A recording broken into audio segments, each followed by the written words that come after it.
What happen? ಅದು ಏನಿಲ್ಲ ಬಿಡ್ರಿ. ಆ ರೌಡಿಗಳು ಏನ್ ಮಾಡಿದ್ರು? ಮಹಾಲಕ್ಷ್ಮಿ ಟಚ್ ಮಾಡಿದ್ರ? ಹಾಗೇನಿಲ್ರಿ, ಅವರು ಬಾಯಿಗೆ ಬಂದಾಗ ಮಾತಾಡಿದ್ರು. ಏನ್ ಮಾತಾಡಿದ್ರು? ಮಹಾಲಕ್ಷ್ಮಿ ಹತ್ರ ಒರಿಜಿನಲ್ ಡೂಪ್ಲಿಕೇಟ್ ಅಂತ ಅಸಭ್ಯವಾಗಿ ನಡ್ಕೊಂಡ್ರು. ಆಗ ಅವ್ರು ಬಂದು ಅವ್ರಿಗೆ ಸರಿಯಾಗೊದ್ದು ಬುದ್ಧಿ ಕಲ್ಸಿದ್ರು. ಇಷ್ಟು ಸಿಂಪಲ್ ಮ್ಯಾಟ್ರಿಗೆ ಕೈ ಕಾಲ್ ಮುರಿಯೋ ತರ ಹೊಡೆದ್ರ? Has E gone mad? ಅಲ್ಲ ಸ್ವಾಮಿ, ಇವ್ರನ್ನ 4 ಜನದ ಮಧ್ಯೆ ಒರಿಜಿನಲ್ ಡೂಪ್ಲಿಕೇಟ್ ಅಂತ. So what? ಏನಾಯ್ತು ಈಗ? ಒರಿಜಿನಲ್ ಆದ್ರೆ ಒರಿಜಿನಲ್ ಅಂತ ಹೇಳ್ತಾರೆ, ಡೂಪ್ಲಿಕೇಟ್ ಆದ್ರೆ ಡೂಪ್ಲಿಕೇಟ್ ಅಂತ ಹೇಳ್ತಾರೆ. ಒಂದು ಮಾತಲ್ಲಿ ಮುಗಿಯೋದನ್ನ ಹೀರೋ ತರ ಫೈಟ್ ಮಾಡಿ ಬಿಲ್ಡಪ್ ಕೊಡ್ಬೇಕಾ? ನಾವು ಅಂಗಡಿಗೆ ಹೋಗಿ ಪ್ಯಾಂಟು ಶೂನೋ ಏನಾದ್ರೂ ಪರ್ಚೇಸ್ ಮಾಡೋವಾಗ ಒರಿಜಿನಲ್ ಡೂಪ್ಲಿಕೇಟ್ ಅಂತ ಕೇಳಲ್ವಾ? ಅದೇ ರೀತಿ ಅವನು ಕೇಳಿದಾನೆ. ಅದರಲ್ಲಿ ತಪ್ಪೇನಿದೆ? What the hell is wrong in it? ಕ್ಷಮಿಸ್ಬೇಕು, ತಾವ್ ಯಾವೂರಿಂದ ಬಂದಿದ್ದೀರಾ? ಎಲ್ಲಿಂದ ಬಂದಿದ್ದೀರಾ? I am from foreign, you know, New York, US of A.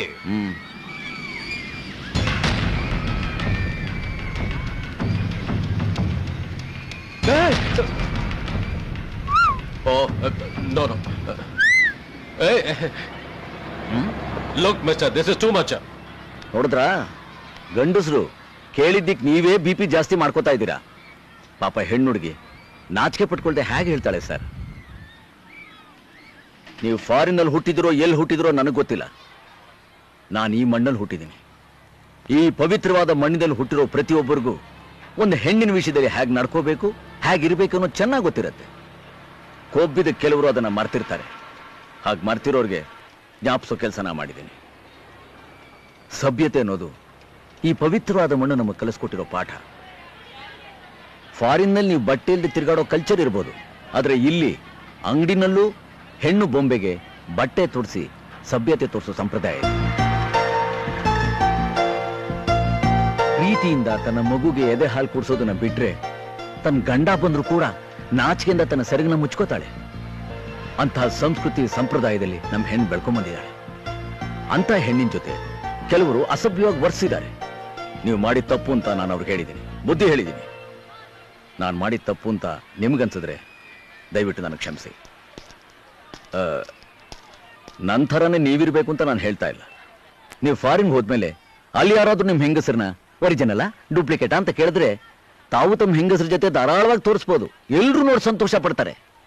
ಆದ್ರೆ ಇಲ್ಲಿ ಹಾಗಾಗೋದಕ್ಕೆ ನಮ್ಮಂತ ಬಿಡೋದು. ಬನ್ನಿ ಸೋಮ.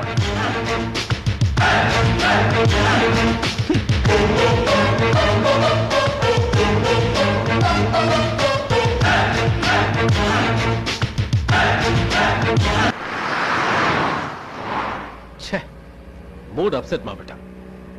ಚಿಕ್ಕ ಚಿಕ್ಕ ವಿಷಯನೂ ದೊಡ್ಡದು ಮಾಡ್ತಾರೆ. ನೀನೇ ಹೇಳು ಮಹಾಲಕ್ಷ್ಮಿ, ಅವನು ಅಷ್ಟೊಂದು ಗಲಾಟೆ ಮಾಡೋ ನೆಸೆಸಿಟಿ ಇತ್ತ? ಸ್ಟುಪಿಡ್ ಅಲ್ಲ. ಇವರಿನ್ನೂ ಓಬಿರಾಯನ್ ಕಾಲದಲ್ಲೇ ಬದುಕ್ತಿದ್ದಾರೆ. ಸೊಸೈಟಿ ಎಷ್ಟು ಮುಂದಕ್ಕೆ ಹೋಗ್ತಾ ಇದೆ, ಕಲ್ಚರು ಕಲರು ಎಷ್ಟು ಚೇಂಜ್ ಆಗ್ತಾ ಇದೆ, ಅರ್ಥನೇ ಮಾಡ್ಕೊಳ್ಳಲ್ಲ. Poor Indians. ಇಷ್ಟು ಸಣ್ಣ ಮಾತಿಗೆ ಜಗಳ ಮಾಡಿದ್ದಾನೆ ಅಲ್ಲ. ಬಟ್ಟೆನೆ ಕಂಡು ಹಿಡಿದೇ ಇದ್ದಿದ್ರೆ ಏನ್ ಮಾಡ್ತಿದ್ವಿ? ಬೆತ್ತಲನೆ ತಿರುಗ್ತಾ ಇರ್ಲಿಲ್ವಾ? I hate this bloody Indians. ಅಪ್ಪ ನೀನು ಹೊರಟ್ಬಿಡು ಅಮೆರಿಕಕ್ಕೆ. ನಾನ್ ರೆಡಿ. ಎಂಗೇಜ್ಮೆಂಟ್ ಯಾವ ಇಡೋಣ ಅಂತೀರಾ? ನಮ್ಮ ಮಹಾಲಕ್ಷ್ಮಿ ಜಾತಕ, ಪ್ರಕಾಶ್ ಜಾತಕ ನೋಡಿ ಯಾವ ಮುಹೂರ್ತ ಚೆನ್ನಾಗಿದೆಯೋ ಆ ದಿನ ಫಿಕ್ಸ್ ಮಾಡಿ. ಏನಂತೀರಾ ಬೀಗ್ರೆ? ನನಗಿದ್ರಲ್ಲೆಲ್ಲ ನಂಬಿಕೆ ಇಲ್ಲ. ನೀವು ಡೈರೆಕ್ಟ್ ಆಗಿ ಮದುವೆ ಮಾಡಿದ್ರು ನಮ್ಮ ಅಭ್ಯಂತರ ಏನೂ ಇಲ್ಲ. ಪುರೋಹಿತ್ರೆ, ಸರಿಯಾಗಿ ನೋಡಿ, ಗ್ರಹಗಳ ಜೊತೆ ಆಟ ಆಡಬಾರ್ದು. ಎಲ್ಲಿ ಇವ್ರು ಬರ್ಲೇ ಇಲ್ವಲ್ಲ? ಓಹೋ, ಬನ್ನಿ ಬನ್ನಿ, ನಿಮ್ ಎಂಗೇಜ್ಮೆಂಟ್ಗೆ ಒಳ್ಳೆ ದಿನ ಯಾವ್ದು ಅಂತ ನೋಡ್ತಾ ಇದ್ದೀವಿ. ಕೂತ್ಕೊಳ್ಳಿ. ನಾನು ಮಹಾಲಕ್ಷ್ಮಿ ಮೀಟ್ ಮಾಡಿದ್ದೆ ಒಳ್ಳೆ ಮುಹೂರ್ತ ಅಂಕಲ್. ಜಾತಕ ಸರಿ ಹೋಗಿದ್ರು ಪರವಾಗಿಲ್ಲ, ಯಾವಾಗಾದ್ರೂ ಫಿಕ್ಸ್ ಮಾಡಿ. ಏನಮ್ಮ ಹಾಗೆ ಹೋಗ್ತಾ ಇದೀಯಾ? ಮುಹೂರ್ತ ನೋಡ್ತಾ ಇರೋದು ನಿನ್ ಮದುವೆಗೆ. ನೀವು ತಾತ ನೋಡ್ತಿದ್ದೀರಲ್ಲ. ಗುಡ್. ಅದು ಈ ಕಾಲದಲ್ಲಿ ಮದುವೆ ಮ್ಯಾಟರ್ನ ಹಿರಿಯ ನಿರ್ಧಾರಕ್ಕೆ ಬಿಡೋದಂದ್ರೆ ರಿಯಲಿ ಗ್ರೇಟ್ ಅಲ್ವೇನೆ? ಹೌದ್ರಿ.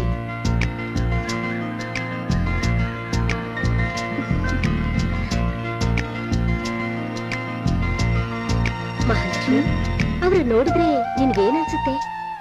ನಿಮ್ಗೇನನ್ಸುತ್ತೆ? ಗಂಡಸು ಅಂದ್ರೆ ಇವರೇ ಅನ್ನೋಷ್ಟು ಪವರ್ಫುಲ್ ಆಗಿದ್ದಾರೆ. ಅದಕ್ಕಿಂತ ಹೆಚ್ಚಾಗಿ ದೊಡ್ಡ ಸಂಸ್ಕಾರ ಇರುವಂತವ್ರು. ಇವರಿಗೂ ನಿನ್ನ ಗಂಡ ಆಗೋರ್ಗೂ ಬಂಗಾರಕ್ಕೂ ಕಾಗೆ ಬಂಗಾರಕ್ಕೂ ಇರೋಷ್ಟು ವ್ಯತ್ಯಾಸ ಇದೆ ನೋಡಿ. ಆ ಮನುಷ್ಯನಲ್ಲಿರೋ ಫಿಯರ್ಲೆಸ್, ಆ ಕಣ್ಣಲ್ಲಿರೋ ರೆಕ್ಲೆಸ್, ಆ ವಾಕಿಂಗ್ ನಲ್ಲಿರೋ ಕೇರ್ಲೆಸ್, ಟೋಟಲಿ ಬಾಡಿನೇ ಮಾರ್ವಲೆಸ್. ಆಹಾ, ಯಾವ ಮನೆ ಮಗನೋ ಏನೋ.